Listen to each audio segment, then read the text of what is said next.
Hey guys, it's Ben the Coin Geek at Old Pueblo Coin, and today I'm just kind of excited to show you some banknotes that we normally wouldn't get to see because I don't see them that often, and they don't just walk in the door. And these are the notes that always remind me of the Wild West, mostly because notes printed in the 1880s and 1890s. That's a time period when a lot of, at least southern Arizona, I know, was built up.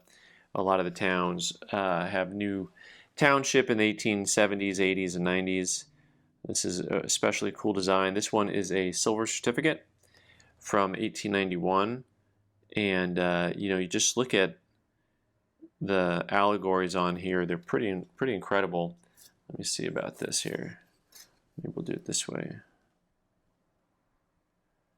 But really cool pieces here. Let me get that back out of the way. But I just imagine Wyatt Earp and the boys handling these. Daniel Manning. I know you all knew who that was. And here's a silver certificate. It says silver right on it, and this one is the 20. So we've got nice big bold 20s on there. Series of 1891. There's the series date right there. Silver, and just like all the little work is so amazing on these guys. Look at all that scroll work up at the top. Silver 20, silver 20. This certifies that there have been deposited in the Treasury of the United States 20 silver dollars payable to the bearer on demand, Washington, D.C. So the sentence goes from here over to here. But pretty cool piece. This one's graded an XF45 by PMG, and of course the workmanship on the back is just as classy as ever with the clamshells. Reminds me of the little doodle machines we had as a kid that you could scribble with, right? It was like a bunch of interlocking pieces, and you put your pencil down and you turned it, and then it would make patterns. I always thought those were really cool. All right, next up, 1880 series legal tender. And you may not know who this guy is.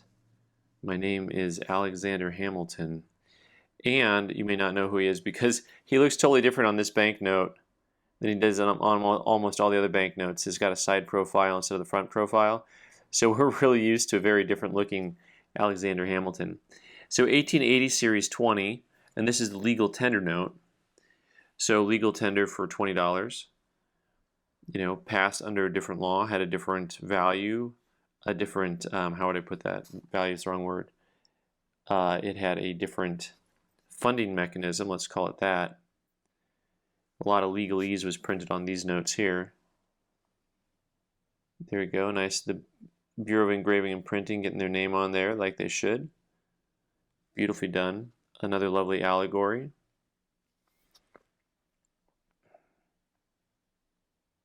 So, I didn't look up the allegory on this one.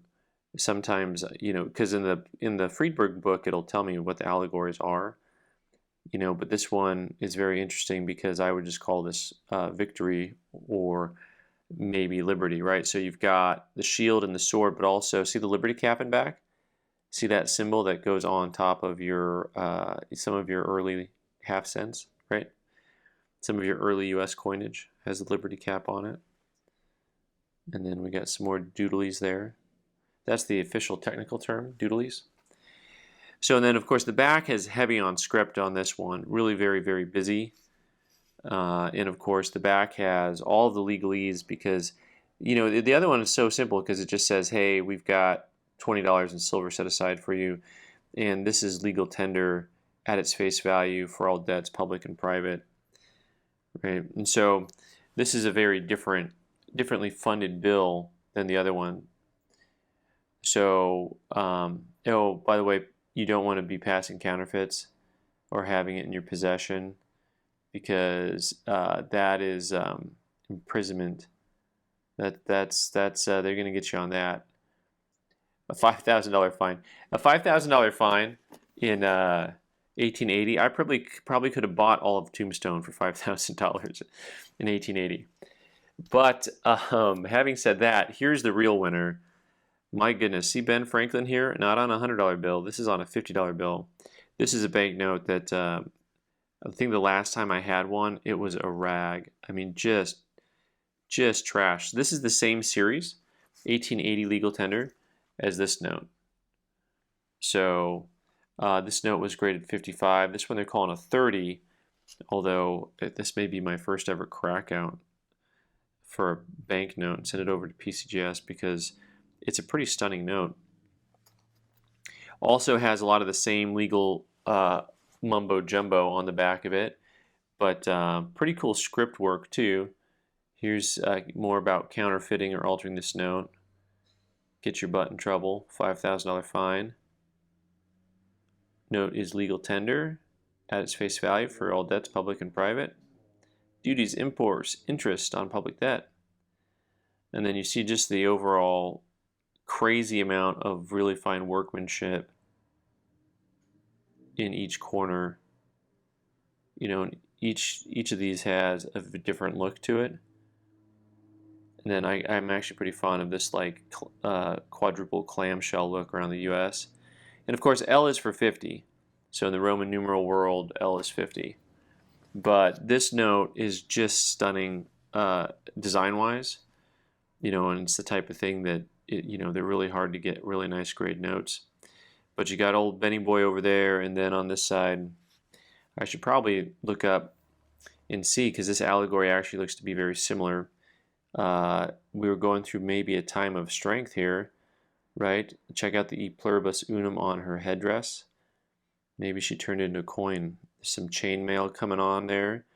Her sword, her swatch, and the really, really cool eagle on her shield, right? So it actually has a very similar look. You know, different lady, very bold. This one on the right is a little bit more passive. This one on the left is just a very, very striking look. And you know, if you haven't seen U.S. paper money, you know, it's worth just buying the Friedberg book just to have the pictures. I mean, I was always into picture books because who wants to read words when you can look at pictures, right? I mean, there's a big difference there.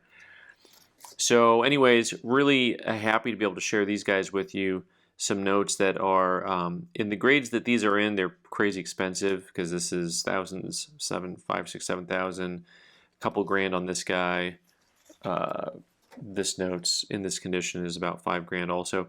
But I mean, realistically, low grade notes you can still pick up once in a while, but they're expensive. Most of these notes, you know, this 20 you can pick up in low grade for $300-400, but this 20 and this 50 in low grade are still going to be probably $800 to $1,500 respectively, and that's for notes that are really well worn, but hopefully something that is still visually appealing, because look at the artwork. Look at the artwork. And if you can afford it, great. Awesome. All right, guys. Thanks so much for watching. I'm Ben the Coin Geek. You can subscribe by clicking on the owl button in the corner and watch more videos on the right side of the screen. Thanks.